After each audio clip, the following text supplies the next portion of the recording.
नमस्कार दोस्तों। Chinese navy को कौन सा स्टेल्थी 5th जनरेशन का फाइटर जेट मिल गया है? कैसी है दुनिया की सबसे बड़ी इंटरकॉन्टिनेंटल बैलिस्टिक मिसाइल जिसे रशिया ने कॉम्बैट ड्यूटी पर लगा दिया है? टर्की का TFX जेट क्यों डिले होने जा रहा है और JF-17 को लेकर क्या बुरी अपडेट आई है? भारत को पिछले दिनों कौन कौन सी अच्छी खबरें मिली हैं? राफेल व F-15EX फाइटर जेट्स को कौन से नए कस्टमर्स मिल गए हैं? चाइनीज रेलगन की क्या डिटेल सामने आई है? क्या चाइना अब अमेरिका की सभी स्टेल्थी सबमरीन्स को भी ट्रैक कर सकता है? चाइनीज J-20 जेट को काउंटर करने के लिए अमेरिका ने क्या तैयारी की है? ये सारी डिटेल्स जानेंगे इस वीडियो में।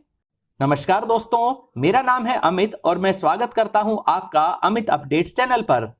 तो चलिए दोस्तों शुरू करते हैं। पहली अपडेट चाइनीज नेवी के बारे में है। चाइनीज नेवी के नए स्टेल्थी 5th जनरेशन के फाइटर जेट J-35 को लेकर एक अपडेट आई है। J-35 जिसे पहले FC-31 भी कहा जाता था, इसे F-35 को कंपटीशन देने के लिए खास तौर पर एक्सपोर्ट मार्केट के लिए तैयार किया गया था, लेकिन इसे किसी भी देश ने नहीं खरीदा और चाइनीज एयरफोर्स जो इससे कहीं बड़े साइज के J-20 को ऑपरेट करती है, उन्होंने भी इस FC-31 जेट में कोई इंटरेस्ट नहीं दिखाया। इससे एक तरह से इसका डेवलपमेंट पूरी तरह से रुक गया। इसके सिर्फ 2 प्रोटोटाइप बनाए गए थे, लेकिन बाद में जिस तरह से चाइना और अमेरिका के बीच टेंशन का लेवल बढ़ता गया, तो चाइना को अपने एयरक्राफ्ट कैरियर्स के लिए भी F-35 की तरह का स्टेल्थी जेट लेने पर मजबूर होना पड़ा। इसी मजबूरी के कारण J-35 जेट के रूप में यही FC-31 Chinese aircraft carriers lining और शेंडोंग पर ट्रायल्स को कंडक्ट कर रहा है। J-35 जेट में 2 WS-13 टर्बोफैन इंजन्स लगाए गए हैं। इन 2 इंजन्स की कंबाइंड थ्रस्ट 174 किलो न्यूटन है। J-35 मैक 1.8 यानी लगभग 2000 किलोमीटर पर आवर की स्पीड से उड़ सकता है। इसका maximum takeoff weight 28,000 kilogram है और इसकी फेरी रेंज 3,500 किलोमीटर तक है। चाइना अपने एयरक्राफ्ट कैरियर पर J-15 फाइटर जेट्स को भी ऑपरेट करता है, जो रशियन Su-33 की कॉपी हैं। फाइटर जेट्स के अपडेट्स की बात करें तो एक अपडेट F-15 के लेटेस्ट वेरिएंट यानी F-15EX की भी आई है। इंडोनेशिया ने अमेरिकी बोइंग कंपनी के साथ 24 F-15EX फाइटर जेट्स को खरीदने से संबंधित एक MOU साइन किया है। इंडोनेशिया की एयरफोर्स के पास पहले से ही अमेरिका से लिए गए F-16 जेट्स हैं। रशिया से खरीदे गए सुखोई 27 व सुखोई 30 फाइटर जेट्स भी उनके पास हैं। इसके अलावा इंडोनेशिया ने 42 राफेल जेट्स का कॉन्ट्रैक्ट भी फ्रांस के साथ साइन किया हुआ है। जो F-15EX फाइटर जेट्स इंडोनेशिया खरीद रहा है, इसके दोनों इंजन्स की टोटल थ्रस्ट 262 किलो न्यूटन है। F-15EX 2800 किलोमीटर पर आवर की स्पीड भी अचीव कर सकते हैं और इनकी फेरी रेंज 4800 किलोमीटर तक है। F-15EX फाइटर जेट अपने 23 हार्ड पॉइंट्स पर 13,400 किलोग्राम के टोटल वेट की मिसाइल्स को कैरी कर सकते हैं, जिनमें AIM-120D मिसाइल भी शामिल है, जिसकी रेंज 160 किलोमीटर तक है। रशिया की तरफ से भी एक अपडेट आई है। रशिया ने अपनी RS-28 सरमट इंटरकॉन्टिनेंटल बैलिस्टिक मिसाइल को कॉम्बैट ड्यूटी पर लगा दिया है, यानी इन्हें परमिशन मिलते ही लॉन्च किया जा सकता है। रशिया अपनी सरमट ICBM को दुनिया की सबसे ताकतवर मिसाइल बताता है। सरमट मिसाइल का सीरियल प्रोडक्शन पिछले वर्ष नवंबर में ही शुरू किया गया है। सरमट एक बहुत बड़े आकार की मिसाइल है, जिसका वजन 208 टन है। इसकी रेंज 18,000 किलोमीटर तक है और एक ही मिसाइल एक बार में ही 16 अलग अलग न्यूक्लियर पेलोड को ले जा सकती है। सरमट मिसाइल एक बार में ही 24 एवेनगार्ड हाइपरसोनिक ग्लाइड व्हीकल्स को भी ले जा सकती है। न्यूक्लियर पेलोड ले जाने लायक हर एक एवेनगार्ड की स्पीड मैक 27 यानी लगभग 30,000 किलोमीटर पर आवर है। इतनी स्पीड पर यह एवेनगार्ड मिसाइल मैन्यूवर्स भी कर सकती है, यानी इसे किसी भी तरह के एयर डिफेंस सिस्टम से रोक पाना लगभग इम्पॉसिबल है। चाइना की तरफ से इलेक्ट्रोमैग्नेटिक रेलगन को लेकर एक अपडेट आई है। चाइनीज नेवी ने दुनिया की सबसे पावरफुल रेलगन की टेस्टिंग की है, जो 124 किलोग्राम वजनी प्रोजेक्टाइल को 700 किलोमीटर पर आवर की स्पीड तक एक्सेलरेट कर सकती है। 124 किलोग्राम की जगह अगर हल्के प्रोजेक्टाइल को इस्तेमाल किया जाए, तो यह रेलगन इसे 1200 किलोमीटर पर आवर की स्पीड से दुश्मन के नेवल शिप्स की तरफ लॉन्च कर सकती है। जहां नॉर्मल आर्टिलरी या होवित्जर की शेल्स में एक्सप्लोसिव्स भरे होते हैं, तो वही रेलगन एक्सप्लोसिव का इस्तेमाल ना करके सिर्फ एक भारी मेटल प्रोजेक्टाइल को लॉन्च करती है, जो अपने मोमेंटम से दुश्मन के नेवल शिप्स को बहुत अधिक नुकसान पहुंचा सकते हैं। चाइना का कहना है कि उनके रेलगन के प्रोजेक्टाइल की रेंज 100 किलोमीटर से भी ज्यादा है, साथ ही इसकी एक्यूरेसी बहुत अच्छी है।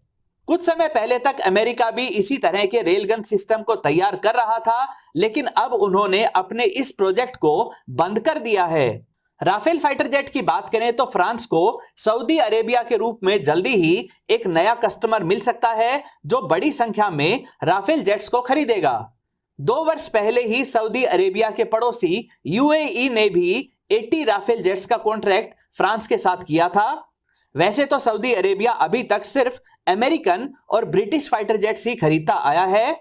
उनके पास अमेरिकी F-15 जेट्स और यूरोपियन देशों के टोर्नेडो और यूरोफाइटर टाइफून जेट्स मौजूद हैं। लेकिन अब सऊदी अरेबिया अमेरिका से दूरी बनाता जा रहा है और इसी स्ट्रेटेजी के तहत अब फ्रांस से राफेल फाइटर जेट खरीदने वाला है। हालांकि इससे भारत को काफी टेंशन हो सकती है, काफी प्रॉब्लम हो सकती है, क्योंकि सऊदी अरेबिया के पाकिस्तान के साथ अच्छे रिलेशंस हैं और पाकिस्तान के पायलट्स को सऊदी अरेबिया में राफेल जेट्स को एनालाइज करने का मौका मिल सकता है। दोस्तों, पिछले दिनों भारत के लिए कई अच्छी न्यूज आई है। तेजस 1A जेट के लिए इंडियन एयरफोर्स कितना कॉन्फिडेंस रखती है, इसका पता इसी बात से चल जाता है कि 100 और तेजस 1A का कॉन्ट्रैक्ट दिया जा रहा है। वहीं दूसरी तरफ भारत के मून मिशन को भी पूरी सफलता मिली है। लगभग 2 वीक तक प्रज्ञान रोवर ने मून की सरफेस पर टेस्टिंग की और डेटा लगातार इसरो के कंट्रोल सेंटर में भेजा जा रहा था। अब 2 वीक्स तक चंद्रमा के उस हिस्से में अंधेरा रहेगा जहां विक्रम लैंडर और प्रज्ञान रोवर मौजूद हैं, तो इन्हें अब स्लीप मोड में डाल दिया गया है, ताकि 2 वीक्स के बाद जब सनलाइट उस एरिया में आने लगे तो दोबारा इन्हें फंक्शनल किया जा सके। अच्छी न्यूज में एक अपडेट यह भी है कि सूरज की तरफ जाने वाले आदित्य L1 की सक्सेसफुली लॉन्चिंग हो चुकी है और अब तक यह बिल्कुल अपने प्री डिफाइंड रूट के अनुसार काम कर रहा है। अच्छी न्यूज में एक अपडेट यह भी है कि भारत के द्वारा स्वदेशी तौर पर बनाया गया 700 मेगावाट इलेक्ट्रिसिटी जनरेट करने वाला न्यूक्लियर रिएक्टर अपनी 100% कैपेसिटी में काम करना शुरू कर चुका है। अब तक सेफ्टी रेगुलेशंस के अनुसार इसे 90% कैपेसिटी पर चलाया जा रहा था। अच्छी न्यूज में एक अपडेट इंडियन नेवी की तरफ से भी है। Chief of naval staff admiral R Hari Kumar ने अनाउंस किया है कि जल्दी ही INS विक्रांत के साइज का एक और एयरक्राफ्ट कैरियर का ऑर्डर दिया जा सकता है। अगर ऐसा होता है तो भारत के पास 3 एयरक्राफ्ट कैरियर्स हो जाएंगे। टर्की के 5th जनरेशन के फाइटर जेट TFX को लेकर भी एक रिपोर्ट आई है, जिसमें बताया गया है कि इसको बनाने का काम लंबा खिंच सकता है या यह प्रोजेक्ट बंद भी किया जा सकता है। इसके पीछे का रीजन यह है कि इस प्रोजेक्ट के लिए जरूरी फंड्स जुटाने में बहुत समस्याएं आ रही हैं। पाकिस्तान को भी इस प्रोजेक्ट के साथ जुड़ना था, लेकिन उनके पास फिलहाल फंड्स की भारी कमी चल रही है। वहीं दूसरी तरफ टर्की में बहुत अधिक इन्फ्लेशन हो गई है, महंगाई बहुत ज्यादा हो चुकी है। उनका एक्सटर्नल डेट जो उन्हें दूसरे देशों को चुकाना है वह बढ़कर $746 बिलियन को पार कर चुका है। साथ ही टर्की की करेंसी की वैल्यू भी बहुत तेजी के साथ गिरती जा रही है। खुद टर्की के डिफेंस एनालिस्ट ओजगुर एक्सी ने माना है कि उनके देश यानी टर्की की इकोनॉमिक कंडीशन काफी खराब हो गई है, इसलिए TFX प्रोग्राम में देरी होती जाएगी। JF-17 थंडर जेट को लेकर भी एक अपडेट आई है। जहां तेजस अपनी कैपेबिलिटी से दुनिया भर में तारीफ हासिल कर रहा है, तो JF-17 की इमेज लगातार खराब होती जा रही है। लेटेस्ट अपडेट के अनुसार म्यांमार ने जो 2 वर्ष पहले 11 JF-17 जेट्स खरीदे थे, वे सभी टेक्निकल इश्यूज की वजह से ग्राउंडेड करने पड़ गए हैं। इनके इलेक्ट्रॉनिक्स में तो प्रॉब्लम आ ही रही थी, अब तो इनके एयरफ्रेम में भी क्रैक्स की प्रॉब्लम सामने आ रही है। म्यांमार खासतौर पर इसलिए भी फ्रस्ट्रेटेड है कि इन टेक्निकल इश्यूज को पाकिस्तान के टेक्नीशियंस इतने लंबे समय में भी सॉल्व नहीं कर पाए। JF-17 के दूसरे कस्टमर नाइजीरिया ने भी अपने 3 JF-17 को लेकर नाराजगी जाहिर की है। उन्हें भी म्यांमार की तरह टेक्निकल इश्यूज और हाई मेंटेनेंस कॉस्ट से गुजरना पड़ रहा है। स्टेल्थी सबमरीन्स को ट्रैक करने संबंधी एक अपडेट चाइना की तरफ से आई है। चाइनीज एकेडमी ऑफ साइंस के रिसर्चर्स ने दावा किया है कि उन्होंने एक ऐसा अल्ट्रा सेंसिटिव मैग्नेटिक डिटेक्टर तैयार कर लिया है जो ओशन में काफी दूर पर मौजूद दुश्मन की सबमरीन्स को ट्रैक कर सकता है। चाइना को सबसे ज्यादा खतरा अमेरिका की स्टेल्थी सबमरीन से ही होता है, तो इस रिपोर्ट से चाइना को राहत तो जरूर मिली है। सबमरीन को उनके द्वारा पैदा की जा रही साउंड के आधार पर ट्रैक करने के लिए सोनार सिस्टम का इस्तेमाल किया जाता है। चाइनीज रिसर्चर्स का कहना है कि उनका यह नया मैग्नेटिक डिटेक्टर जरा सी साउंड को भी काफी लंबी दूरी से पकड़ लेता है। हालांकि एक बड़े इलाके में सबमरीन की मौजूदगी का पता होना अलग बात है और टॉर्पीडो से सबमरीन को डिस्ट्रॉय करने के लिए जरूरी पूरी एक्यूरेसी के साथ उस सबमरीन की लोकेशन को ट्रैक कर पाना बहुत अलग बात है। चाइना के J-20 को काउंटर करने के लिए अमेरिका किस तरह की तैयारियां कर रहा है उसकी डिटेल्स देखिए कि उन्होंने 5th जनरेशन के एरियल टारगेट प्रोग्राम को $77 मिलियन की नई फंडिंग देकर फिर से रिवाइव कर दिया है। यह एक 5th जनरेशन के स्टेल्थ कैरेक्टरिस्टिक्स वाला अनमैन्ड एरियल व्हीकल है जो चाइनीज J-20 फाइटर जेट की नकल कर सकता है। फिर इसको ट्रैक करने और इसे मिसाइल से टारगेट करने की प्रैक्टिस अमेरिकी फाइटर जेट्स करेंगे। इस प्रोग्राम को वैसे तो इसके पहले प्रोटोटाइप के क्रैश होने के कारण 2020 में ही बंद कर दिया गया था, लेकिन अब इस प्रोग्राम को दोबारा शुरू कर दिया गया है। यह ड्रोन J-20 जेट के साइज का ही बनाया गया है और इसे 2 इंजन के साथ तेज स्पीड से उड़ने लायक बनाया गया है जो अच्छे मैन्यूवर्स भी कर सकता है। दोस्तों, ये थी पिछले दिनों की कुछ बड़ी डिफेंस संबंधी अपडेट्स।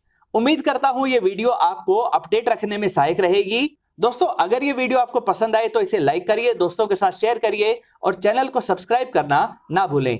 नमस्कार।